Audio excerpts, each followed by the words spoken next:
Si jamás no hubiera dejado de violar y torturar en el sobre de Gaza y simplemente hubiera seguido hacia Hebrón y Jerusalén, podría haber llegado a Jerusalén ese día. Bienvenidos a Estado de una Nación, soy Eylon Levy. ¿Cuál es la diferencia entre Estado Islámico de Irak y Siria y Hamas?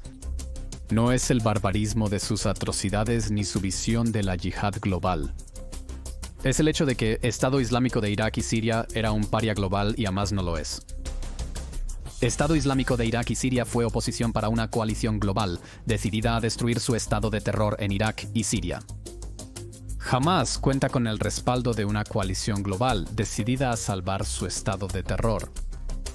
Hoy vamos a profundizar en el campo de batalla geopolítico más allá de Gaza, hasta los patrocinadores estatales de Hamas, los gobiernos que arman a Hamas con el apoyo militar, financiero y diplomático que necesita para continuar su guerra eterna contra Israel.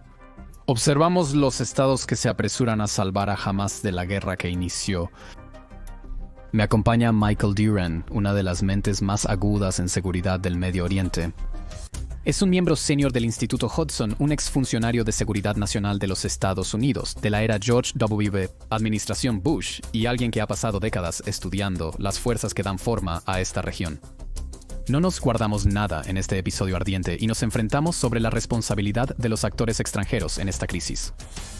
Juntos analizamos el papel de la República Islámica de Irán, pero también de Qatar, Turquía y Egipto, preguntándonos qué tienen que ganar al apoyar a Hamas, cuáles son sus intereses en un Medio Oriente que se reorganiza rápidamente, en el que Israel está demoliendo el anillo de fuego de Irán, y qué debería hacer Israel para asegurarse de que la guerra del 7 de octubre que inició Hamas consolide su estatus como una potencia regional frente a los enemigos que quieren derribarlo. Dale me gusta, suscríbete y activa la campana de notificaciones para no perderte ningún episodio. Sumerjámonos más allá de los titulares y entre líneas. Noticias de última hora desde Israel esta mañana. Impactante. Toma de rehenes. Cientos de israelíes están muertos. Quiero traer al portavoz del gobierno israelí, Elon Musk. ¿Qué sucede cuando termina la pausa de 4 días? ¿Cómo resuelves esto? ¿Hacia dónde va esto ahora? Piensa en Israel. Como un país con espacio limitado. Michael Duran, bienvenido a Estado de una Nación. Aquí, gracias. Tú. He seguido tu trabajo desde tu ensayo de hace 10 años sobre la estrategia secreta de Obama en Irán. ¿Una década ya? Hace 10 años, en 2015. No puedo creer lo viejo que soy. Y no puedo creer lo viejo que eres y cómo la región ha cambiado hasta ser irreconocible desde que había un Estados Unidos. La administración creía que Irán podría convertirse en un poder regional responsable. ¿Qué pasó con esa idea? Lamentablemente, esas personas siguen ahí. Aún en el gobierno de Trump, algunos piensan así. Que Irán todavía puede ser moderado. Sí, en el Departamento de Defensa ahora hay una red de personas que piensan eso. Michael Damino es el subsecretario adjunto de Defensa. Ciertamente, algunos nombramientos allí están levantando cejas, dado el compromiso de la administración de Trump con la máxima presión contra el régimen iraní. Efectivamente, esos funcionarios están desfasados con el presidente. Pero esto solo te muestra que hay esta forma de ver el Medio Oriente que asociamos principalmente con los demócratas. Y creo que podrías considerarlo como la visión democrática o progresista del mundo, lo cual quizás sea una mejor forma de expresarlo. Pero esas personas también existen en el lado republicano. Irán es uno de los países de los que quiero hablarles hoy, mientras ponemos el foco en Hamas, no solo en Hamas como grupo terrorista, una organización de terror, sino en Hamas Gaza como un estado de terror que, a diferencia de Estado Islámico de Irak y Siria, tiene patrocinadores estatales. E Irán es uno de ellos. Así que primero, quiero entender de ustedes poco por qué un estado terrorista como Hamas tiene patrocinadores estatales en primer lugar. Bueno, siempre ha habido en el Medio Oriente desde la Segunda Guerra Mundial una red que se oponía a una red incluyendo estados que se oponían al orden existente y por lo tanto se oponen al poder occidental dominante. Y luego también Israel. Como Israel como una extensión del oeste, o odian al oeste debido a Israel. ¿En qué sentido va?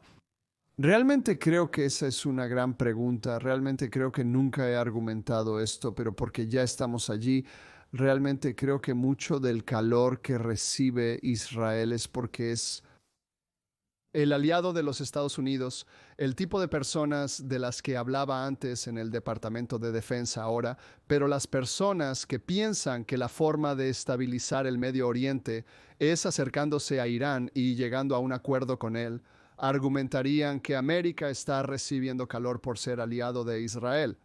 Y la clave es poner distancia entre Israel y los Estados Unidos. Y eso luego le dará a los Estados Unidos mayor flexibilidad para tratar con otros estados en la región.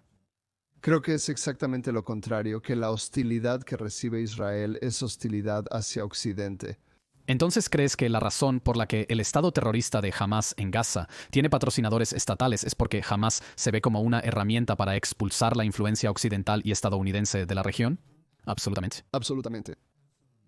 Así que por eso tienes a Irán fundamentalista chiita alineándose con Hamas fundamentalista suní y el Irán persa y el Hamas árabe. Pueden superar cualquiera de estas diferencias sectarias o nacionales porque comparten el mismo objetivo ideológico de derrotar al Occidente. Lo que realmente subraya el punto que hemos estado haciendo, y no importa si dices que odian a Israel por el Occidente o que odian al Occidente por Israel. Realmente no importa. El hecho es que odian a ambos. Y eso significa que los enemigos de Israel son por lo tanto los enemigos del Occidente. Y cuando Israel está luchando por el Occidente. Aunque no creo que sea solo académico dedicar algo de tiempo a pensar con respecto a cada jugador, a quién odian más y por qué. En el caso de Hamas, creo que Hamas odia a Israel en primer lugar y luego odia al Occidente por apoyar a Israel. En el caso de Irán, creo que es lo contrario. Irán odia al Occidente y apoya a Israel por la misma razón. Así que desglosemos quién es la persona dramaturga que escucho en este juego. ¿A qué países clasificarías como los principales patrocinadores estatales de Hamás? Yo diría ser en primer lugar, ¿por qué estamos haciendo la pregunta? ¿Cuál es nuestro objetivo? Y si designamos a alguien como patrocinador estatal, ¿cuál es el resultado de eso? Es el resultado de eso. Lo que quiero decir es que esto es supongo que tú y yo estamos teniendo una discusión sobre estrategia, no una discusión académica sobre causalidad. No, y considero que esa es una cuestión crucial. Para mí, una de las cosas más desconcertantes durante el último año y medio ha sido que no vimos formarse una coalición global contra Hamás. Definitivamente no tuvimos una designación de Hamás como enemigo de la humanidad de la misma manera que se designó a Estado Islámico de Irak y Siria como enemigo de la humanidad. Ha habido países que han estado apoyando activamente a Hamás, protegiéndolo a través de medios diplomáticos, militares, legales, financieros, de una manera que ha limitado la capacidad de Israel para luchar contra esta organización terrorista, de una manera que ha cooptado a las instituciones internacionales y en particular a las agencias de la Organización de las Naciones Unidas para obstaculizar la capacidad de Israel para derrotar a este Estado terrorista. Y en particular con respecto a los rehenes, he estado intentando liderar la línea de argumento que dice necesitamos presión global sobre Hamás para que libere a los rehenes. Y el camino para eso pasa por los países que le proporcionaron su oxígeno, que le proporcionaron su línea de vida, porque tienen influencia sobre Hamás. El oeste tiene influencia sobre estos países y por lo tanto esa influencia debería ser utilizada para obligar a Hamás a liberar a los rehenes y a renunciar al poder. Por eso estoy interesado en esto. Ok, entonces tú y yo estamos parcialmente en la misma página y parcialmente no, creo, dada la forma en que lo has dicho. Creo que el objetivo número uno para Israel y para los Estados Unidos, el objetivo número uno es derrotar a Irán, que es el principal patrocinador estatal, si quieres hablar de un patrocinador estatal. Y creo, permíteme hacerte una pregunta. ¿A quién culpas más por el hecho de que jamás no haya sido designado como un enemigo de la humanidad de la manera que te gustaría ver? Enumerar 5 principales patrocinadores estatales. Puede que no estés de acuerdo, y discutiremos sobre ello. La República Islámica de Irán, Qatar, Turquía bajo Erdogan, Sudáfrica, posiblemente Egipto e Irlanda, y solo medio en broma, pero definitivamente.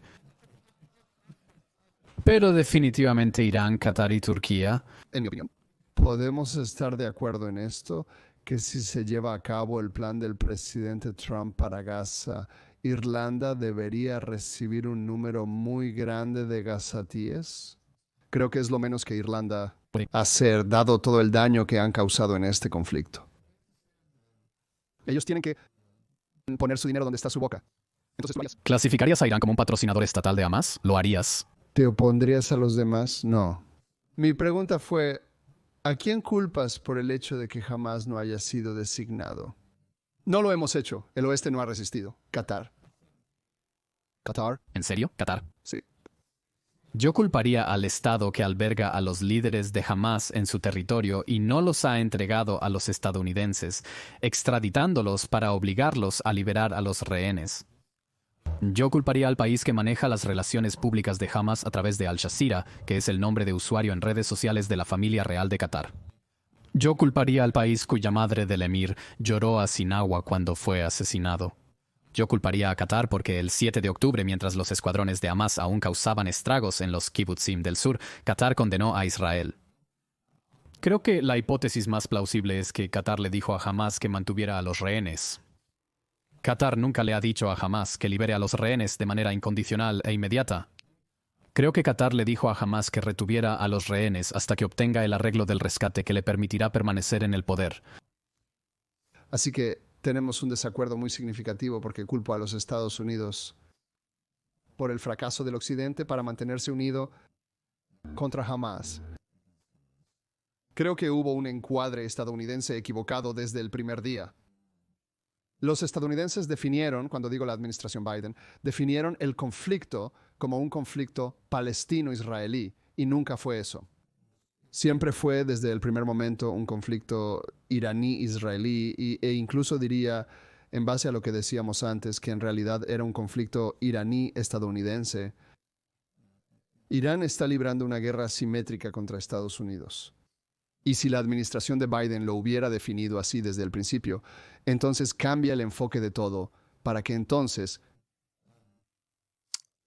todos esos, por ejemplo, solo para dar un ejemplo, todos esos manifestantes en los campus americanos que decían desde el río hasta el mar, no están protestando por los derechos humanos de los gazatíes. Se convierten en una quinta columna de un enemigo de América en los campus de América. Y ese es solo un ejemplo de cómo cambia todo el enfoque. Pero también conduce a decisiones estratégicas muy diferentes desde el primer momento, porque la mayor amenaza para Israel el 8 de octubre no era Hamas. La mayor amenaza era Hezbollah. Por lo tanto, habría llevado a una discusión inmediata entre Estados Unidos e Israel sobre cómo derribar a Hezbollah. Y la administración de Biden trabajó desde el 8 de octubre en adelante para alejar completamente a Irán del conflicto, para decir que no tenían nada que ver con él y para verlos como un interlocutor potencial para estabilizar la región. Y para trabajar por un alto al fuego inmediato, para dejar a Hamas en su lugar y simplemente detener el conflicto e iniciar una negociación palestino-israelí. Así que al mismo tiempo que decían todo esto, la administración también dijo revitalizar la autoridad palestina, etcétera, etcétera, etcétera. Comenzó a preguntarle a Israel, ¿cuál es tu plan para el día después? Ejerciendo una enorme presión diplomática sobre los israelíes, cuando toda la presión debería haber estado en Hamas y los iraníes. Esa es una perspectiva muy importante. De hecho, grabé otro episodio de este podcast con Peter Berkowitz, quien fue asesor del secretario de Estado Pompeo y ahora está en la institución Hoover. Lo grabamos en Washington, Distrito de Columbia, y él explicó la diferencia entre los demócratas y los republicanos, como que los demócratas entendieron que el 7 de octubre fue el resultado del fracaso para lograr la paz entre israelíes y palestinos. Si Israel hubiera cumplido las necesidades y aspiraciones legítimas de los palestinos, esto no habría ocurrido. Por lo tanto, la solución es redirigir a la autoridad palestina hacia la solución de 2 estados. La mayoría de los republicanos, con algunas excepciones, los republicanos en su mayoría vieron esto como culpa de Irán, y él dijo que si yo hubiera estado en la Casa Blanca el 7 de octubre, habría dicho al presidente, señor presidente, debe decirle a Irán que obligue a Hamas a liberar a los rehenes, o no tendrá marina. Correcto. Concuerdo completamente con Peter. Ese es el problema. Y creo que todos los demás problemas de los que estamos hablando cambian.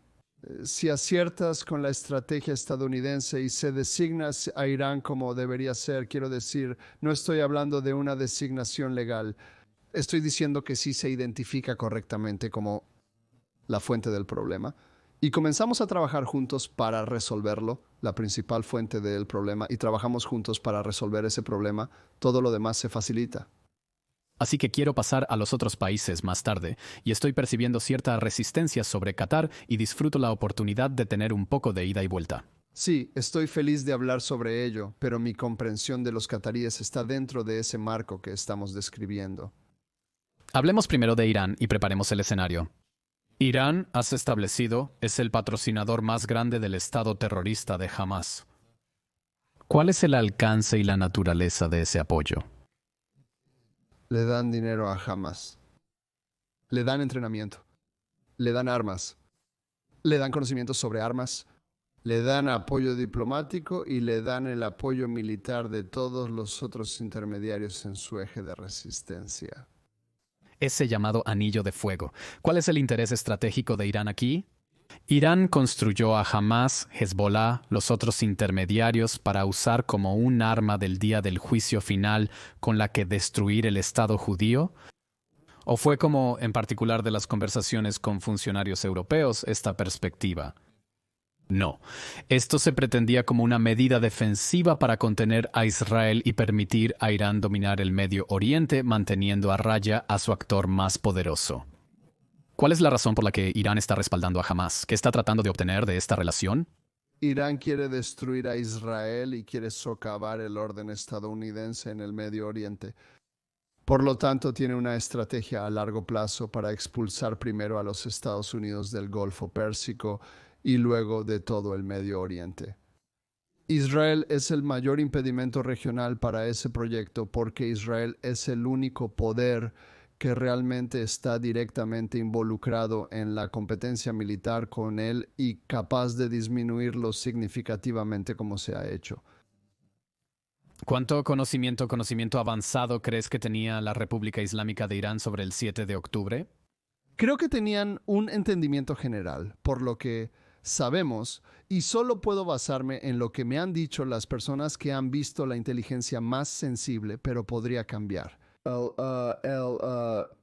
Tenían un entendimiento general de lo que jamás pretendía hacer. No sabían sobre el momento del ataque. Y jamás se adelantó. No había una coordinación clara entre Gaza y Beirut, por ejemplo. Para Irán, esta fue una oportunidad perdida, lo cual fue terrible. Lo absolutamente aterrador del 7 de octubre es la comprensión de que podría haber sido mucho peor, que si SINWA no hubiera sido tan precipitado y se hubiera coordinado adecuadamente con Hezbollah y hubieran invadido en un movimiento de tenaza. Hezbollah tenía planes de invadir Israel 50 millas dentro de Israel, habría hecho que el 7 de octubre pareciera un juego de niños. Y en cierto modo, por horribles y bárbaras que fueran las atrocidades del 7 de octubre, nos salvamos de lo peor porque Sinwar se adelantó. El 7 de octubre ha estallado espectacularmente en la cara de la República Islámica de Irán. Nadie podría haber imaginado que el apoyo financiero, militar, moral y diplomático de Irán a Hamás llevaría a una reacción en cadena de dominó que resultaría en la completa aniquilación de Hezbollah. Esta filmación se realiza un día después del funeral de Hassan Nasrallah. El sucesor de Nasrallah no asistió a su funeral, tras ser asesinado por la Fuerza Aérea. Hezbollah se ha ido. El régimen de Assad ha caído. Irán ha sido despojado de sus defensas aéreas. Y creo que un ataque israelí a las instalaciones nucleares es casi una conclusión anticipada. No creo que este año. Eso se relaciona con mi objeción a tu posición sobre Qatar. Podemos llegar a... Llegaremos a eso. Interesante. Pausaremos ese pensamiento. Sin embargo, el 7 de octubre ha explotado espectacularmente en las caras del régimen iraní, algo que no tenían planeado. Esto no es lo que se suponía que Irán y Hamás debían hacer. Y entonces me pregunto, ¿es el 7 de octubre el caso del perro que mueve la cola o la cola que mueve al perro? La situación podría haber sido aún peor de lo descrito. ¿Ese es el escenario optimista? No, no lo es. Como un alto funcionario israelí me dijo recientemente, si Hamás no hubiera parado para violar y torturar en el sobre de Gaza y simplemente hubiera seguido hacia Hebrón y Jerusalén, podría haber llegado a Jerusalén ese día. ¿Y puedes imaginar? ¿Qué emoción habría provocado eso en todo el mundo islámico entre todos los que odian a Israel y a Occidente? La idea de que si tuvieras a los pistoleros de Hamás desde Gaza empujando hasta las afueras de Jerusalén habría cambiado toda, creo, la forma política del evento. Habría provocado una explosión de fervor yihadista, mesiánico y apocalíptico que habría emocionado a todo yihadista. En el mundo, esta es una declaración realmente obvia. Ahora, cuando él me lo dijo, es una declaración muy obvia, pero no se me había ocurrido que podrían haber hecho eso. Creo que probablemente ellos mismos se sorprendieron por la falta de defensas israelíes ese día. Recuerdo estar en Tel Aviv en ese tiempo. No creí estar en peligro inminente, aunque sí había cohetes. Un cohete impactó un edificio a 100 metros de mi entrada principal. Pero aparte de eso, no tenía miedo de que los pistoleros de Hamas fueran a aparecer debajo de mi edificio en Tel Aviv. En retrospectiva, debería haberlo estado. Pero volveré a esta cuestión. Ese fue el 7 de octubre, el caso de la cola moviendo al perro, dado que el régimen iraní construyó esta red de ejércitos proxy para proteger su régimen y luego terminó yendo a la guerra con misiles balísticos para intentar proteger a sus proxies. No creo que yo diría que no pondría una cola moviendo al perro porque creo que en realidad tenían la intención de que algo así sucediera, que tuviera lugar en un momento de su elección. Es solo que jamás se adelantó. Cada vez más estamos aprendiendo que existían planes para intentar hacer exactamente lo que dijiste, que Hezbollah invadiera la Galilea y que jamás llevara a cabo un ataque de este tipo en el perímetro de Gaza. Pero la estrategia de Irán es asimétrica. No creo que estuvieran intentando destruir Israel de un solo golpe. Creo que lo que están intentando hacer es, y han tenido éxito en hacerlo. Este es un punto muy importante. Han tenido éxito en arrastrar a Israel a una guerra de desgaste porque el ejército israelí, la sociedad israelí no está construida para una guerra de desgaste. Ningún planificador de guerra israelí esperaba estar en una guerra de desgaste. La guerra más prolongada en la historia del país tras la guerra de desgaste. Y aún no ha terminado. Y ese es el desafío que debemos resolver, pues aún no ha terminado.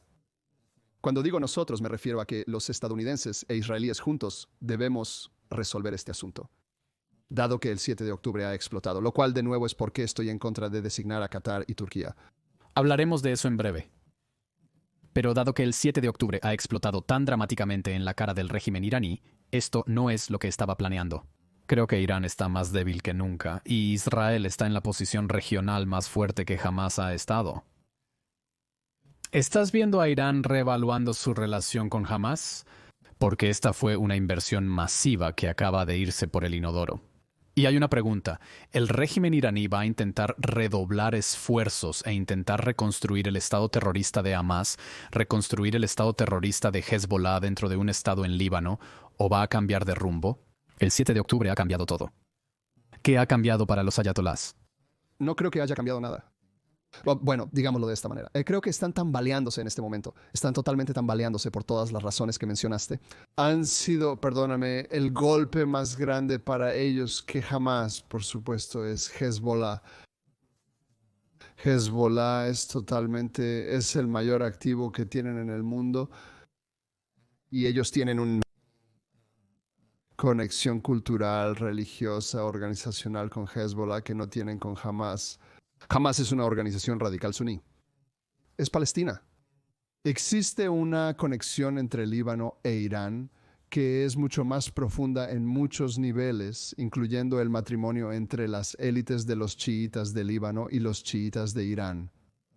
Pero Hezbollah era la esencia, y esencia es una palabra demasiado fuerte. El componente clave, el componente central, el eje de la Fuerza Quds, siendo la Fuerza Quds el brazo externo de la Guardia Revolucionaria. Sin Hezbollah no hay Fuerza Quds, o al menos la Fuerza Quds es una sombra de lo que era antes. E Israel no ha derrotado a Hezbollah, pero lo ha bajado varios escalones muy grandes. Punto que los aviones de guerra israelíes volaron sobre el funeral de Nasrallah en Líbano y no hay nada que Hezbollah pueda hacer. Correcto. Así que no pueden, los iraníes no pueden deshacerse de Hezbollah. No pueden darle la espalda a Hezbollah. El régimen no puede. Es parte del régimen. Es un componente integral. Pero ¿qué pasa con Jamás. ¿Cómo está cambiando la estrategia de Irán hacia Hamas? ¿Es esto una inversión que intentarán recuperar o es un costo hundido y lo darán por perdido ahora? Oh, no creo que alguna vez renuncien a ello porque les es útil de varias maneras. En primer lugar, la causa de Palestina tiene tal... Hezbollah no resuena. La causa palestina resuena en todo el mundo islámico, no así la del Líbano. Mencionaste Irlanda anteriormente. ¿Sabes que los lealistas en Irlanda del Norte ondean la bandera israelí y Sinn Féin, el ejército republicano irlandés, ondea la bandera palestina? Estos niños en los campus universitarios en América cantan desde los ríos hasta el mar, sin saber qué río o mar, pero lo cantan. Así que existe este factor de atención global, y es global, pero en el mundo islámico es aún más fuerte, por supuesto, que recibe Palestina. Así que Irán no va a renunciar a Palestina. Pero en términos de la organización militar, Hezbollah es mucho más parte del sistema iraní que lo que es Hamas. Cambiemos a Qatar. Veo a Qatar como uno de... Los Hamas. ¿Me permite añadir algo más al respecto antes de continuar? Adelante, donde están lo que los iraníes están haciendo ahora mismo, porque como dije, están tambaleándose los israelíes, los han dejado desnudos ante cualquier ataque. Ellos saben que los israelíes pueden golpear su programa nuclear cuando quieran y así sucesivamente. Así que solo hay dos cosas que están... Solo hay una cosa realmente que está impidiendo que Israel ataque a Irán ahora mismo. Así es la política en Estados Unidos. Entonces, lo que Irán va a hacer, predigo, es que van a intentar atraer a Donald Trump a una larga negociación sobre el programa nuclear en un esfuerzo por ganar tiempo. Y mientras tanto van a intentar reforzar sus defensas aéreas de nuevo y tratarán de recuperar todo lo que puedan, especialmente en Líbano, pero también con respecto a Hamas. Tiene sentido que el régimen iraní intente enredar a los estadounidenses en la promesa de negociaciones. El problema es que el cronograma no coincide y no hay tiempo porque se espera que el Plan de Acción Integral Conjunto expire este otoño, o fall, como dirían los estadounidenses. Eso significa que los 3E solo tienen hasta el verano para ir al Consejo de Seguridad y declarar que Irán no cumple significativamente con el Plan de Acción Integral Conjunto para que las sanciones se restablezcan, porque si el acuerdo expira cuando es, en octubre, el régimen de sanciones desaparece e Irán es libre de salir del Plan de Acción Integral Conjunto e incluso del Tratado de No Proliferación Nuclear porque el Plan de Acción Integral Conjunto habrá terminado, el Tratado de No Proliferación Nuclear. Y eso significa que estamos en febrero. Solo tenemos unos pocos meses hasta que los 3E tengan que apretar el gatillo e intentar que el Consejo de Seguridad reimponga las sanciones. Y aquí hay una complicación adicional. Los europeos ahora están en una posición en la que pueden exigir un acuerdo mucho más duro que el Plan de Acción Integral Conjunto. ¿Por qué? Porque el Plan de Acción Integral Conjunto asumió un tiempo de ruptura de 1 año y ahora Irán tiene un tiempo de ruptura de 2 semanas. Podrían tener suficiente material fisible para una bomba nuclear en 2 semanas. Algunas personas piensan que ya tiene ese material nuclear. Irán también es mucho más débil de lo que nunca fue. Y eso significa que cualquier acuerdo nuclear implicaría más restricciones en el Plan de Acción Integral Conjunto a cambio de menos alivio de las sanciones. Pero por otro lado, Irán está mucho más cerca de obtener una bomba nuclear que realmente la única opción estratégicamente sensata es que Irán adquiera armas nucleares. Y la única ventaja que tiene Occidente contra Irán para avanzar hacia las armas nucleares es la amenaza de acción militar israelí. Es la única bala que queda en el arsenal de Occidente cuando Irán está a 2 semanas de obtener armas nucleares. Entonces, no soy optimista sobre las perspectivas de las negociaciones. Y creo que la administración de Trump también estará mirando esto y diciendo no tenemos tiempo para que el régimen iraní nos engañe con la promesa de negociaciones, porque solo tenemos unos pocos meses para resolver esto, o pueden salirse completamente del Tratado de No Proliferación Nuclear. Eso espero. Estoy de acuerdo con cada palabra que dijiste, con la ligera excepción de que no me queda claro qué van a hacer la administración de Trump en todo esto. Espero que lo vean exactamente como tú. Espero que estén viendo este podcast y tomen mi advertencia, que también es la forma en que yo lo veo. Pero estoy buscando las señales y simplemente no está claro para mí qué es exactamente lo que pretenden hacer. Pero lo que sí veo es a los iraníes intentando enredar. Los iraníes han lanzado una ofensiva de encanto y son muy buenos en esto. Le están comunicando a Washington por todas las vías posibles que pueden aprovechar que todos los problemas se pueden resolver sentándose a negociar con Irán, y el objetivo de eso es comprar tiempo para reconstruir sus defensas. Por lo tanto, el régimen iraní es el principal patrocinador estatal del Estado terrorista de Hamás, con un enorme respaldo financiero, diplomático, militar y económico. ¿Crees que va a intentar redoblar esa estrategia porque jugar la carta de Palestina le permite competir por el liderazgo del mundo islámico, movilizar a las masas en todo el mundo árabe? Pero hablemos también de Qatar. Si hacen concesiones en estos temas, alejan a Irán de ser una república islámica. No creo que puedan lograrlo. Hablemos Sobre Qatar. Qatar alberga el liderazgo de Hamás. Qatar no ha entregado el liderazgo de Hamás a los estadounidenses, ni siquiera a la base aérea de Al-Udeid dentro de Qatar. Qatar condenó a Israel el 7 de octubre mientras la masacre aún se estaba desarrollando, y cuando Sinwar fue asesinado, la madre del emir lloró a Sinwar. Para mí, está claro que Qatar le dijo a Hamás que mantuviera a los rehenes hasta que consiguiera un acuerdo de rescate que le permitiera permanecer en el poder. Esto es antes de mencionar la gran interferencia de Qatar hacia Hamás a través de Al Jazeera, que casualmente obtiene la exclusiva en entrevistar a los rehenes, ya que son el socio exclusivo de los medios en las tomas de rehenes que Hamás ha realizado en Gaza. Para mí ha quedado claro que Qatar ha estado desempeñando un papel profundamente nefasto, que no está actuando como mediador. ¿Está sirviendo de intermediario para Hamás? Y el hecho de que haya invertido tanto dinero en Occidente y en sus instituciones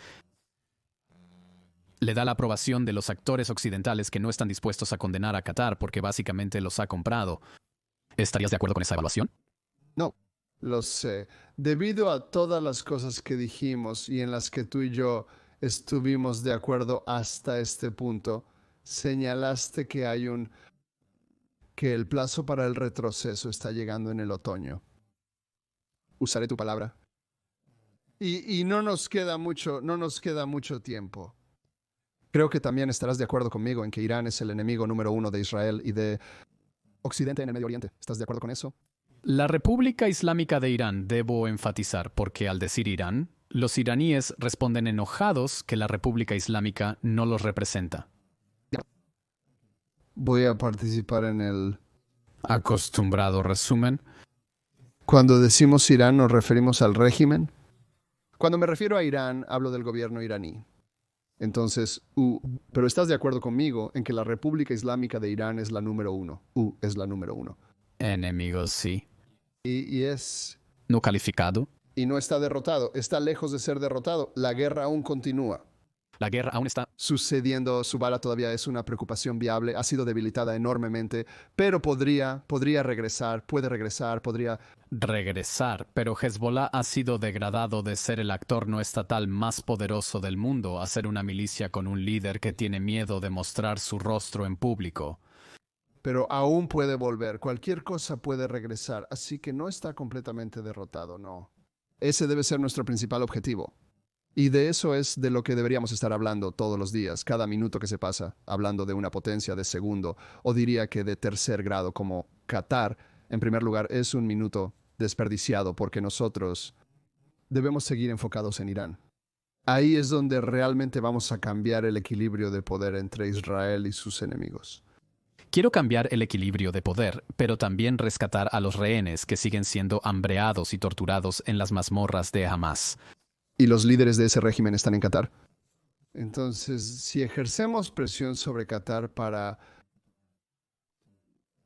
expulsar a la dirección de Hamás de Qatar, ¿a dónde van? No es mi problema. Me gusta el mar, es tu problema, no los matarán, solo los enviarán a otro lugar. Bueno, te diré a dónde me gustaría verlos ir. Me encantaría que Estados Unidos fuera como una base aérea en Qatar. Me gustaría que abordaran un avión y fueran enviados a Estados Unidos para enfrentar la justicia. Entonces los entregarías a los Estados Unidos y luego los Estados Unidos, ¿qué haría con ellos? Los juzga por delitos contra estadounidenses, ¿Cómo te ayuda eso a recuperar a tus rehenes? porque la amenaza de extraditarlos, la realización de que tienen que liberar a los rehenes para salvar su propia piel, los empujaría a liberar a los rehenes. En este momento, Hamás ve a los rehenes no solo como un seguro, sino como un activo. Quiero que Hamás los vea como una responsabilidad. ¿Crees que es realista que Estados Unidos le pida eso a Qatar y Qatar acceda? Es lo que estoy exigiendo. Está bien, puedes exigirlo. ¿Es realista? Perspectiva, creo que debería serlo. Si estás diciendo que no es una perspectiva realista porque Qatar ha comprado suficientes funcionarios y élites, entonces no. Pero eso no significa que no debería ser la demanda. No. Mi punto de vista es que no estamos asumiendo suficiente responsabilidad por la situación en la que nos encontramos ahora y estamos poniendo demasiada responsabilidad en los cataríes. Los cataríes hacen lo que les pedimos en un grado muy significativo. Entonces, ¿Por qué Estados Unidos no pide a Qatar que entregue a los líderes de Hamás para enfrentar la justicia? porque creo que, en primer lugar, Estados Unidos no quiere depender únicamente de los egipcios como el intermediario entre... Tiene que haber una negociación entre Hamás e Israel, Hamás y Estados Unidos, ¿verdad? Sí, en la medida en que necesitamos sacar a los rehenes para lograr un acuerdo sobre ellos, debe haber una negociación. Podríamos optar por la estrategia de tierra quemada, pero eso significaría, no, ya lo hemos acordado, rescate para sacar a los rehenes. Entonces, ¿no es mejor tener dos interlocutores con Hamás que uno? No estoy seguro de entender por qué sería más ventajoso tener dos interlocutores que uno. Creo que tanto los israelíes como los estadounidenses han decidido no tener a Egipto como el único interlocutor. ¿Por qué? Porque le da a Egipto demasiado poder sobre la situación. Egipto tiene sus propios intereses y persigue sus propios intereses a través de las negociaciones, por lo que es mejor enfrentar a Egipto contra los cataríes. ¿Cómo crees que los egipcios y los cataríes son manipulados ¿Unos contra otros? Bueno, porque hay dos canales diferentes para hablar con Hamás. ¿De qué manera se está expresando ese hallazgo? ¿Cómo ha demostrado eso su utilidad en el último año y medio? Bueno, la situación no es deseable por ningún tramo de la imaginación, pero eso no significa que vaya a ser más deseable si tenemos un único interlocutor. ¿Por qué Qatar no ordena a Hamás liberar a los rehenes? En primer lugar, no creo, que tengan la capacidad de obligarlos realmente. No estoy de acuerdo contigo. ¿Y tú? ¿Crees que si la policía de Qatar le diera un ultimátum a los líderes de Hamás en Qatar, diciéndoles que liberen a los rehenes inmediatamente o serán enviados a Estados Unidos, funcionaría? Creo que esos chicos no son los que toman la decisión final de todos modos. Esos chicos van a los Estados Unidos, son procesados o entregados a Israel. ¿Cuál es la pérdida? ¿Cuál es el inconveniente? La pérdida es que no avanzamos de ninguna manera en nuestro objetivo de llegar a un acuerdo para liberar a los rehenes. ¿Por qué crees que la dirección extranjera de Hamás no tiene influencia sobre el Hamás en el terreno? Muy poco, sí. ¿Cuál crees que es la influencia de Qatar sobre Hamás? No mucho. Por eso creo que todo lo que estás describiendo es un espectáculo secundario. Imaginemos un mundo en el que Qatar tenía... no condenó a Israel. El 7 de octubre, ¿verdad? La masacre aún continúa y el Ministerio de Relaciones Exteriores de Qatar dice que responsabiliza únicamente a Israel por la escalada en curso. Supongamos que Qatar dejó de usar Al Jazeera para acusar a Israel de un genocidio y tomar el lado de Hamás, e incluso ayudarlo con los desfiles de rehenes. Digamos que Qatar no le dio a Hamás el respaldo diplomático y continúa dándole cobertura. ¿No crees que Qatar contribuiría a aislar internacionalmente a Hamás? No. Creo que tendría un efecto insignificante en la situación general. El Talmud dice que no deberíamos culpar al ratón que entró por el agujero en nuestra pared. Deberíamos culpar al agujero. Y creo que todo este enfoque en Qatar es un asunto, es culpar al ratón en lugar del agujero que permitimos que se creara allí. ¿El agujero siendo qué? Los israelíes invitaron a los cataríes a Gaza. Fue parte de la conceptia previa al 7 de octubre. El establecimiento israelí decidió erróneamente y por error. Un terrible error. Pero un error que cometió, y Estados Unidos fue parte del error. Estados Unidos también cometió este error de que jamás se había convertido en el administrador de la economía de Gaza en lugar de una organización yihadista empeñada en la destrucción de Israel. Y los estadounidenses y los israelíes, pero en realidad los israelíes fueron los que, según tengo entendido, fueron los israelíes los que lo iniciaron en primer lugar bajo la anterior administración de Trump. Animaron a los cataríes a intervenir y comenzar a invertir dinero en Gaza. Debemos comenzar admitiendo que la hemos cagado. Y no es que los cataríes sean este país diabólico que realmente está intentando destruir el occidente. Cometimos este error. Otro error que cometimos es ¿qué es Qatar? ¿Cuál es entonces su interés? ¿Qué está tratando de lograr Qatar? ¿Por qué Qatar condenaría a Israel mientras está en curso la masacre del 7 de octubre? Creo que tienes que entender a los cataríes como parte de una coalición regional. Están los turcos, los cataríes y los demás estados del Golfo. Y están compitiendo, están en competencia hasta cierto punto entre ellos. Es una competencia compleja y multidimensional. Y muchas de sus discusiones, muchas de las cosas que dicen sobre la cuestión de Palestina son partes de los debates entre ellos sobre las relaciones de poder entre ellos y también qué tipo de sociedades quieren construir. Y realmente no tiene nada que ver con una estrategia hacia Israel per se. ¿Con qué tiene que ver? Esto, justo lo que dije, esto multidimensional. Debate, discusión sobre qué tipo de sociedades quieren. ¿Qué tipo de sociedad quieren? Bueno, uno quiere un papel más grande para el Islam y el otro quiere un mayor secularismo en este momento. Eso es donde está en este momento. Quiero decir, lo que sea tipo de sociedades que quieren, está claro que desde el 7 de octubre, Qatar ha estado haciendo todo lo posible para asegurar que Hamas siga siendo el gobierno de Gaza después del 7 de octubre. El primer ministro de Qatar dio una entrevista. Hay una irrealidad en esta discusión, ¿verdad? Hace un minuto estábamos hablando de Irán, que ha creado toda esta red de proxies en la región, ha arrastrado a Israel a una guerra de desgaste que aún continúa. Hay un tiempo limitado. Hay un periodo limitado para atacar el programa nuclear de Irán o para tener un retroceso inmediato en la Organización de las Naciones Unidas. Y estamos hablando de un país que no tiene un ejército. Depende completamente de los Estados Unidos para su defensa. Tiene una población de no sé cuántos, ni siquiera sé de memoria cuántos cataríes hay, no personas que viven en Qatar. Muy pocos. Y es así como pueden usar su loca riqueza de gas para capturar vastas olas de élites occidentales, de números. Me gustaría tener acceso a unos cientos de miles, quizás 300,000 personas. Esto es... Tú y yo no deberíamos estar gastando nuestro tiempo hablando de un país como ese. Ojalá pudiéramos enfocarnos en una sola amenaza.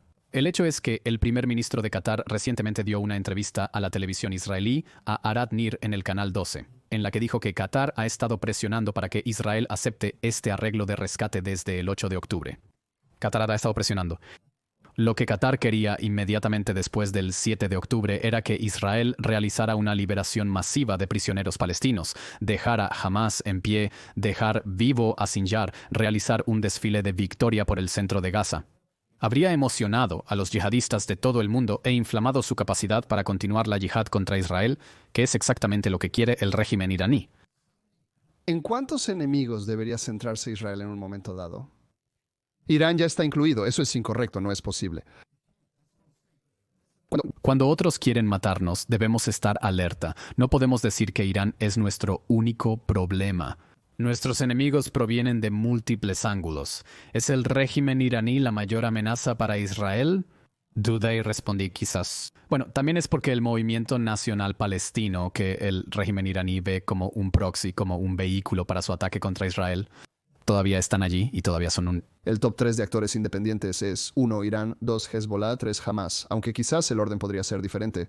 Quizás digamos que Irán es el número 1, Hamas es el número 2, Hezbollah es el número 3. Yo diría que el Movimiento Nacional Palestino no necesariamente distinguiría entre Hamas y otros actores que siguen comprometidos con la misma visión de la destrucción de Israel desde el río hasta el mar. Desde una perspectiva militar, debes enfocarte en quienes pueden tomar las armas contra ti hoy mismo. Y yo soy ¿Preocupado? sobre el país que intentaba mantener en el poder al Estado terrorista de Hamas el 7 de octubre. Es de nuevo 300.000 personas muy lejos de y mucha riqueza petrolera. Ellos tienen dinero. Ellos tienen dinero.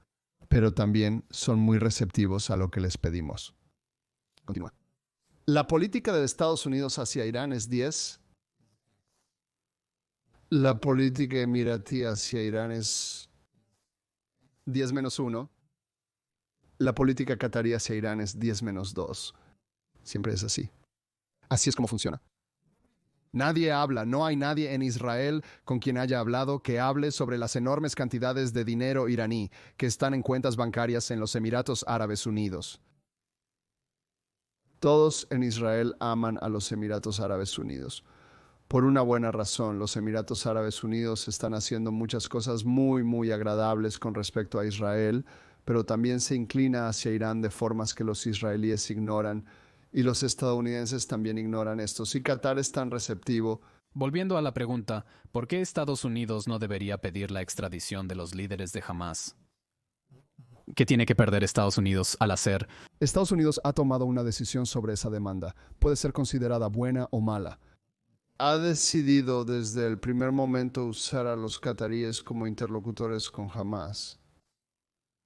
Podríamos decidir. La diferencia que tú y yo tenemos aquí es que no me importa si la administración Biden, no tenemos la administración Biden, si la administración Trump decide mañana, está bien, ya no queremos usarte en ese papel.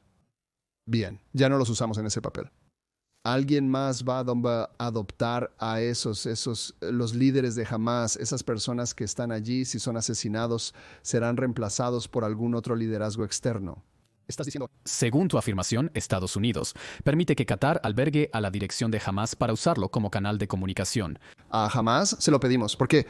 Lo siento, si los líderes de Hamas en Qatar no son los que toman las decisiones y crees que no tienen influencia, porque incluso la amenaza de arresto y extradición no sería suficiente para obligarlos a que Hamas en Gaza libere a los rehenes. Entonces, estos son actores impotentes. ¿Por qué necesitas una línea de comunicación con el liderazgo extranjero de Hamas? ¿Por qué necesitas a Qatar? ¿Por qué crees que el Mossad no los ha matado? ¿En Qatar? Sí. Quizás por temor a una respuesta de Estados Unidos. Correcto.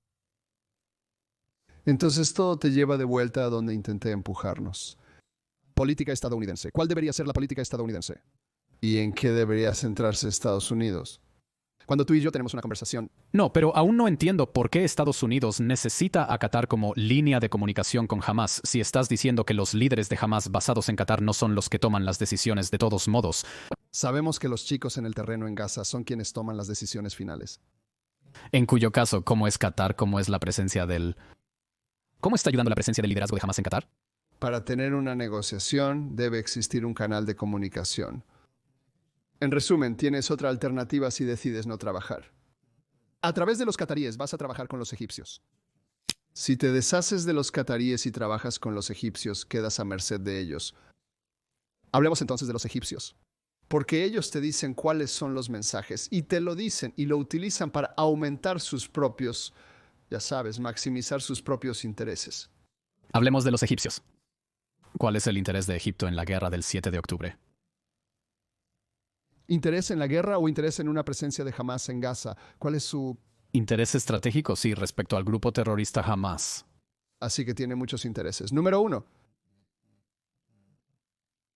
Hamas es una hermandad musulmana y... Hamas es un brazo o una ala, una extensión de la hermandad musulmana egipcia. Por ende, tiene un vínculo orgánico con la oposición de la hermandad musulmana en Egipto. Está justo en la frontera de Egipto. Este es el único, ya sabes, Egipto en términos de estatura internacional durante los últimos 50 años se ha vuelto más y más pequeño. Este es el último tema en el que el Egipto, gran tema internacional en el que los egipcios juegan un papel principal. Así que tienen sus intereses internos, tienen su estatura en la comunidad internacional. Es una cuestión de su frontera con Israel. Egipto gana algo de dinero de esto, pero ¿qué está tratando de lograr? Del contrabando que ocurre, de acuerdo, sí, Egipto, pero eso es un segundo. La corrupción egipcia generando un enorme monto de la ayuda humanitaria. Bien, quiero decir, es un gran problema en sí mismo, pero pongamos eso a un lado. Estoy de acuerdo contigo, no creo que sea el problema principal. ¿Lo hace? Egipto quiere que esta guerra termine con Hamas en el poder en Gaza. Egipto quiere que la guerra termine, punto. ¿Cómo? Quiero que la guerra termine, pero no quiero que termine con personas que prometen más 7 de octubre en posición. Egipto ha sufrido más que cualquier otro país excepto Israel. Eso no es su principal preocupación. Porque han sufrido enormemente económicamente porque los hutíes han cerrado o reducido drásticamente el comercio internacional a través del canal de Suez. ¿Y por qué Egipto no ha hecho nada al respecto? ¿Qué puede hacer? Hacer, no lo sé. Quiero decir, este es las cosas que me desconciertan. Los piratas Houthi han cerrado básicamente los ingresos de Egipto del canal de Suez. Y sin embargo, los egipcios no parecen tratar a los Houthis como un problema egipcio. Estados Unidos, Reino Unido e Israel han bombardeado a los Houthis.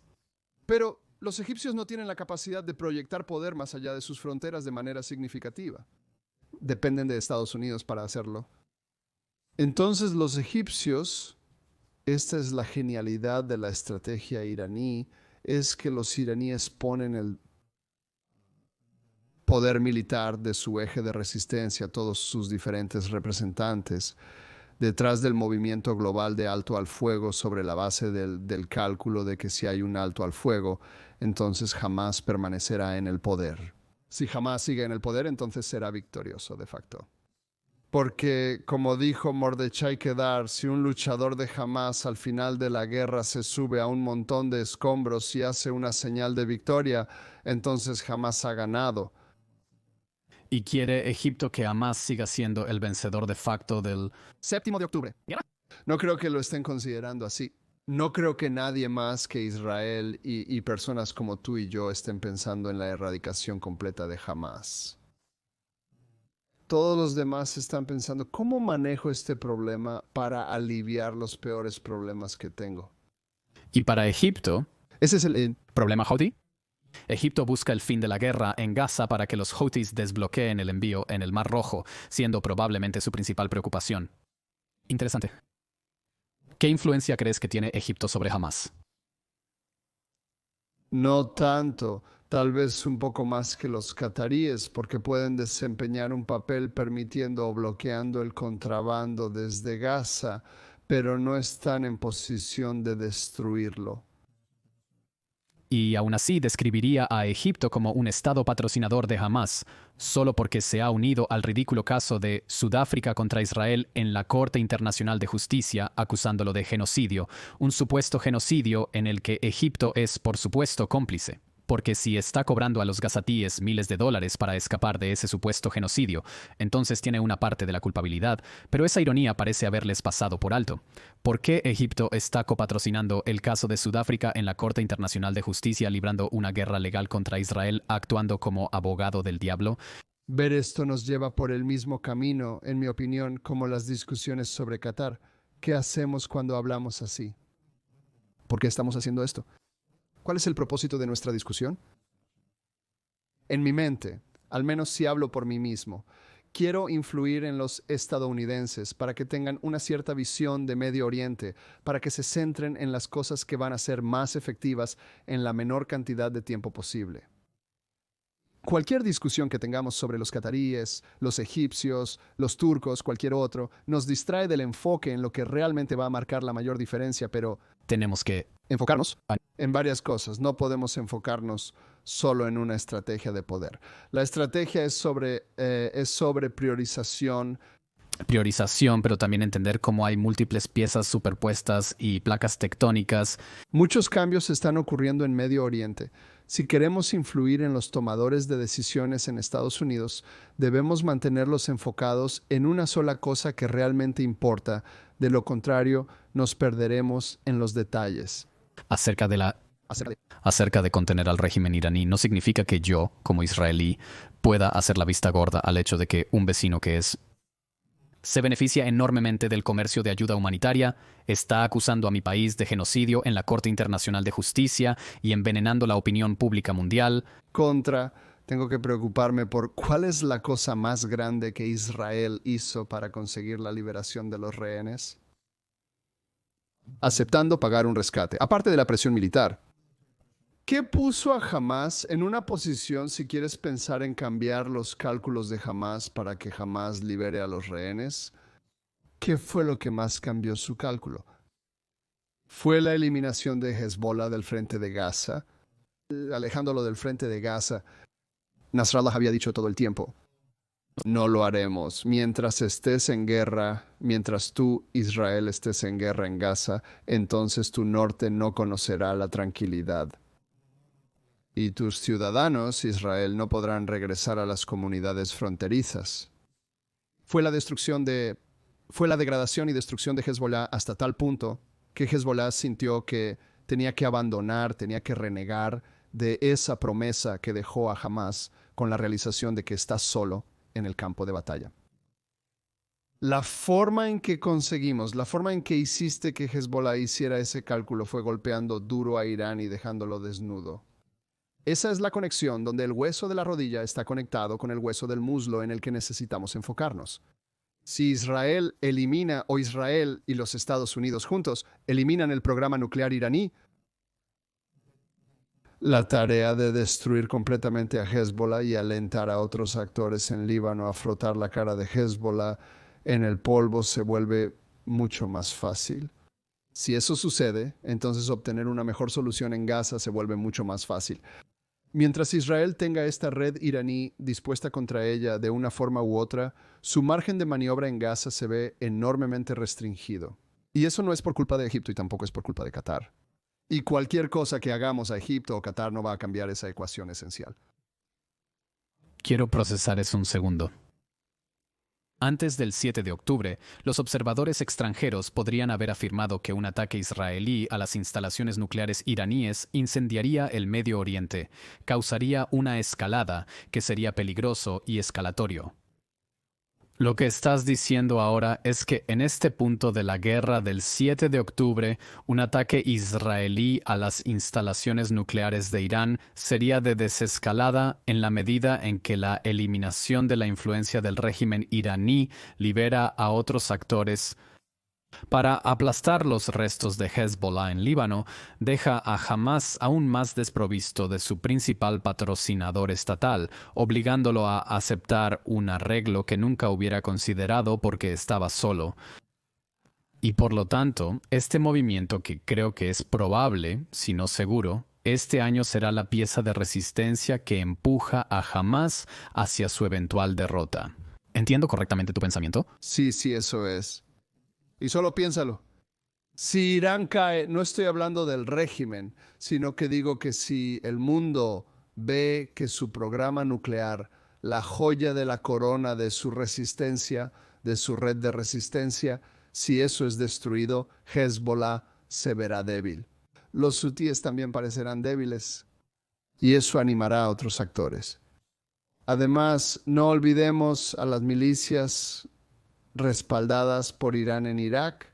Todos en Irak ahora tienen miedo, todas las milicias respaldadas por Irán tienen miedo, temen que los Estados Unidos e Israel comiencen a atacarlos y están indefensos ante esta red. Si esperamos demasiado tiempo y cuando Irán pueda ganar tiempo y comenzar a reconstruir y reconstituir su red, se animarán. Las milicias respaldadas por Irán en Irak se animarán una vez más. Irán quizás tenga un nuevo o un frente fortalecido en Irak. Los hutíes no serán sometidos y así sucesivamente. Esta guerra es una guerra con Irán y solo está a la mitad y tenemos que terminar la guerra. Y Qatar, Egipto, Turquía no tienen nada que ver con eso. ¿Dónde encaja Turquía en todo esto entonces? Erdogan ha apoyado vocalmente a Hamas. La Turquía de Erdogan trata a los terroristas de Hamas en sus hospitales. La Turquía de Erdogan incluso ha amenazado con una conquista de Jerusalén. ¿Cuál es el interés de Turquía aquí? ¿Por qué apoya a Hamas? Sabes, los hospitales estadounidenses han tratado a Hezbollah, luchadores de Hezbollah muy significativos en Líbano, la universidad estadounidense en Beirut como un hospital y un número de luchadores de Hezbollah muy significativos. Se han refugiado, han buscado refugio allí con el conocimiento de la administración Biden. No se hizo nada al respecto. Nunca he escuchado de esto antes. Lo sé. Sí, lo estoy revelando ahora ante tu audiencia. ¿Por qué está pasando eso? No estoy seguro de que eso esté sucediendo ahora. Sucedió antes. ¿Por qué? Porque la administración de Biden estaba acercándose a Irán en un esfuerzo por intentar desescalar. Desescalar, eso era su desescalar y desconflictuar, ese es su lenguaje, para llegar a un alto al fuego en Gaza. Eso es profundamente perturbador. Y sin embargo, el apoyo de Turquía a Hamas va mucho más allá de tratar a sus combatientes en sus hospitales. Fue solo unas pocas semanas después de la masacre del 7 de octubre que el presidente de Turquía, Erdogan, dijo: Hamas no es una organización terrorista, es un grupo de liberación, es un mujahidín librando una batalla para proteger sus tierras y su gente. Parece haber habido coordinación entre Erdogan y el liderazgo iraní también, negando repetidamente que Hamas son terroristas, lamentando públicamente a Sinwar mientras compara a Netanyahu con Hitler. Informes de que los líderes de Hamas están en Turquía. De hecho, cuando Khaled Mashal pidió la reanudación de los atentados suicidas, lo hizo desde Turquía, desde el territorio de un Estado miembro de la OTAN. Entonces, ¿por qué Turquía apoya a Hamas? Entonces, nuevamente, tal como dije sobre Qatar y Egipto, antes de entrar en todas las complejidades de la relación turca con Hamas, ¿a dónde nos lleva si empezamos a hablar de esta manera? ¿Y qué efecto tiene en nuestra estrategia regional?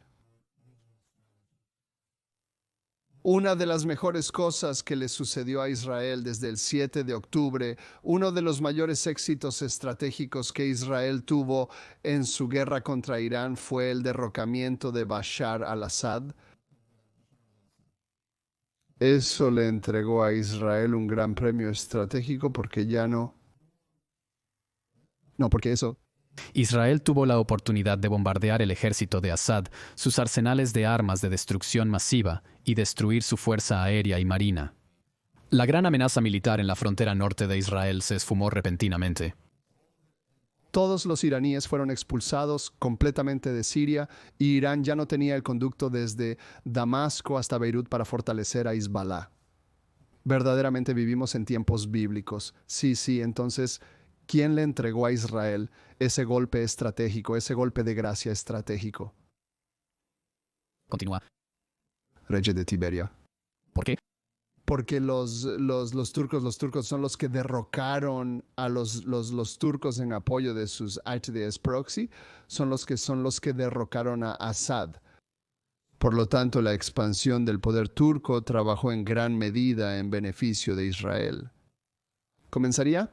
Antes de empezar a hablarles de todas las cosas horrendas que Erdogan ha dicho sobre Hamas o todas las formas en que los turcos han acogido a Hamas y así sucesivamente, quiero hablar sobre los intereses estratégicos superpuestos entre los turcos y los israelíes. Y si comenzamos a enfocarnos, si hacemos el centro de nuestra política hacia Turquía, su posición sobre Hamas, ¿qué efecto tiene eso en los beneficios que obtenemos de Turquía con respecto a la red iraní? Entonces, ¿qué? Israel y Turquía tienen intereses comunes que hacen que se pase por alto que Turquía albergue a los responsables del atentado del 7 de octubre. Irán y Turquía Hoy están en competencia estratégica y en mayor tensión que en cualquier otro momento desde que he estado observando el Medio Oriente. Y cuando hablo con israelíes y con muchos de mis colegas estadounidenses en Washington, ni siquiera tienen conciencia de esto. Hay una tremenda cantidad de hostilidad proveniente de Teherán ahora hacia los turcos. Y es obvio que los intereses de Israel están alineados con Turquía. Irán es el principal enemigo de Israel y Occidente. Y cualquier cosa que debilite a Irán o lo contrarreste es algo bueno. A menos que lo reemplace con otro enemigo. Sin embargo, no hay indicios de que eso esté ocurriendo. La política turca sobre Hamás es altamente objetable. No hay duda de eso. Su retórica hacia Israel ha sido muy beligerante, llegando al punto de amenazar con invadir Jerusalén. ¿Hablar? Sobre el neoimperialismo. La retórica de Erdogan hacia Israel también es objetable.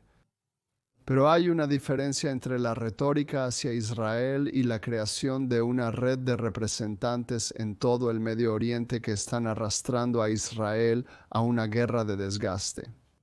No hay ninguna señal de que los turcos hayan decidido algo siquiera remotamente parecido a eso. Eso es algo bueno. Ahí es donde deberíamos mantener a Turquía en este momento. Si puedo resumir, Irán es el principal patrocinador estatal del grupo terrorista Hamás. ¿Sí? ¿Crees que Qatar, Turquía, Egipto en realidad tienen muy poca influencia sobre Hamás? Aunque yo no estaría de acuerdo. Sí. ¿Y crees que el principal interés estratégico de Israel radica, por lo tanto, en continuar debilitando al régimen iraní y dejar todo lo demás de lado hacia este objetivo de eliminar al régimen iraní del mapa regional para allanar el camino para la disolución final de su red de ejércitos proxy, incluido el Estado terrorista de Hamás que todavía tiene rehenes en este momento? Sí, no lo pondría todo en espera. Más bien lo priorizaría sobre lo demás. Priorizar la destrucción de Irán y sus proxies sobre todo lo demás. Todo el Medio Oriente cambia. Ya ha cambiado. Israel y Turquía juntos han reducido significativamente el poder de Irán. Veo tu predicción para el futuro del Medio Oriente si Israel tiene éxito en sacar del juego al régimen iraní.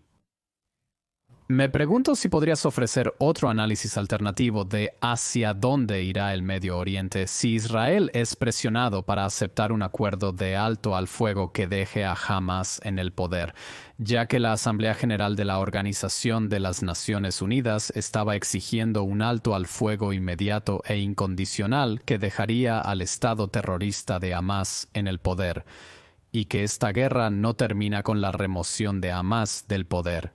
¿Qué significa eso para el Medio Oriente en general? Creo que eso era una posibilidad si Kamala Harris hubiera ganado, porque creo que la administración de Biden estaba planeando. Israel se enfrenta a una gran presión para lograr un alto al fuego. Parece que la administración de Trump en principio es mucho más, y no solo parece, claramente la administración de Trump en principio apoya mucho más la idea de destruir a Hamás en Gaza. Pero no veo, y esto es otro tema del que hablaba sobre el agujero en el ratón. ¿Puedes decirme cuál es el plan israelí para destruir a Hamás en Gaza? Creo que en este punto de la guerra es imposible destruir el Estado terrorista de Hamás dentro de las reglas del juego que la comunidad internacional ha dictado. Y explicaré lo que quiero decir. Hubo un escenario al comienzo de la guerra cuando Israel fue a las agencias de la Organización de las Naciones Unidas y les pidió que cooperaran con la evacuación de civiles de la ciudad de Gaza. La Organización de las Naciones Unidas se negó.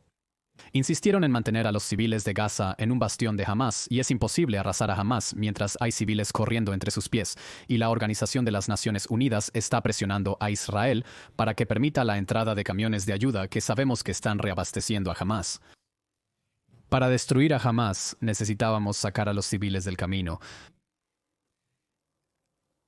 arrasar a Hamás, y luego puede haber reconstrucción después, siempre y cuando estemos jugando este juego en el que entramos en un área y nunca podemos terminar completamente el trabajo con Hamás porque todavía hay civiles allí. Jamás va a crecer.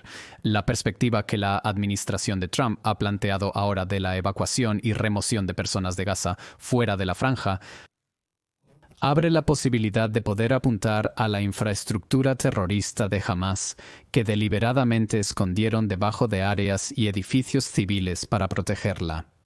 Así que creo que si hay una forma de sacar a los civiles del camino hacia los campos de desplazados internos, fuera de la franja de Gaza, para que Israel pueda arrasar a Hamás, como la coalición internacional arrasó a Estado Islámico de Irak y Siria, nadie dijo que los civiles debían permanecer en Raqqa y Mosul, ni que se necesitaban camiones de ayuda para entrar al centro de estas ciudades mientras se luchaba contra Estado Islámico de Irak y Siria. Si eso es posible, hay un camino viable para derrotar a Hamás. Mientras los civiles sigan corriendo bajo los pies de Hamás, no estoy seguro de cómo se puede hacer. Esa debería ser nuestra prioridad principal. Nuestra prioridad número uno debería ser, nuestra prioridad número uno junto con destruir a los iraníes. Necesitamos realmente desmantelar a Hamás en Gaza, por lo que necesitamos quitarle la ayuda. Por lo tanto, la ayuda va a pasar por alguna red alternativa y no será utilizada por Hamás para controlar a la gente y también para enriquecerse. No veo ninguno. Y ese es un plan que tiene que preceder, digamos que la aspiración de Trump de remover a todos los gazatíes y enviarlos a Albania o a donde sea. Es realmente realista y podría hacerse realidad en un tiempo razonable. Israel tiene que ser capaz de identificar a las personas que están listas para irse y trasladarlas. Ningún gazati va a levantar la mano y decir, quiero irme mientras Hamás tenga el control en el terreno porque Hamás le disparará a su familia o a cualquier otra persona. Entonces, algo como lo que describiste tiene que ser la prioridad número uno. Y eso está completamente en manos de Israel o de Israel y los Estados Unidos. La evacuación de la población. El tamizado, el movimiento, todo el derecho ahora jamás controla la economía de Gaza porque la economía de Gaza se basa completamente en la provisión humanitaria de ayuda. Quitándole eso a Hamás, creando redes alternativas, creando espacios dentro de Gaza donde puedes tener personas que son capaces de levantar la mano y decir quiero irme sin ser asesinado. Ese tiene que ser el objetivo número uno en Gaza mientras se persigue a Irán. Nada de eso tiene que ver con Turquía, Qatar, La economía del Estado terrorista de Hamás se impulsa por la ayuda humanitaria, lo que significa que podemos llamar a cualquier país donante un patrocinador estatal del terrorismo. No, de nuevo, ese es el agujero en el ratón. Israel tiene la capacidad, si decide hacerlo, y tiene el apoyo de los Estados Unidos, tiene la capacidad de cambiar la ayuda humanitaria de una red a otra. Mike, esto ha sido una dosis onerosa del tamaño de un camión de alimento para el pensamiento. Entendiendo cómo los diferentes, se me ocurrió eso justo ahora, cómo los diferentes piezas de rompecabezas en el Medio Oriente encajan juntas. Pero ¿sabes? Si estamos hablando de cambios tectónicos, estas son piezas de rompecabezas que encajan y luego hacen clic y se superponen, y nunca sabes cómo va a cambiar la región, enfocándose en cómo Israel necesita centrarse en la destrucción de la influencia iraní dentro del Medio Oriente y crear un nuevo Medio Oriente. Ciertamente vivimos en tiempos bíblicos. Mike, ¿cómo pueden las personas seguirte en las redes sociales y tu trabajo? Estoy en el Instituto Hudson en Washington, D.C. y tuiteo en Duranimated. Sí. ¿Por qué ese es tu nombre de usuario? No lo sé. Solo cuando salió Twitter probablemente no quería ser a Durán. Estaba ocupado, así que quería algo allí. Mike Durán, gracias por venir a Estado de la Nación. Tú. Y eso nos lleva al final del episodio de hoy de Estado de la Nación con Mike Durán. También puedes seguirlo en su propio podcast, Actualización de Israel, una producción de Tablet Magazine, junto con el escritor e historiador israelí Gadi Taub. Como siempre, si disfrutas estos episodios, y espero que así sea, los estamos produciendo para ti. Danos un me gusta y suscríbete en Apple Podcasts, Spotify, YouTube o donde nos sigas. Comparte el enlace con un amigo que se educará e iluminará con nuestras conversaciones profundas. Y hasta la próxima vez. Soy Elon Levy y gracias por acompañarnos.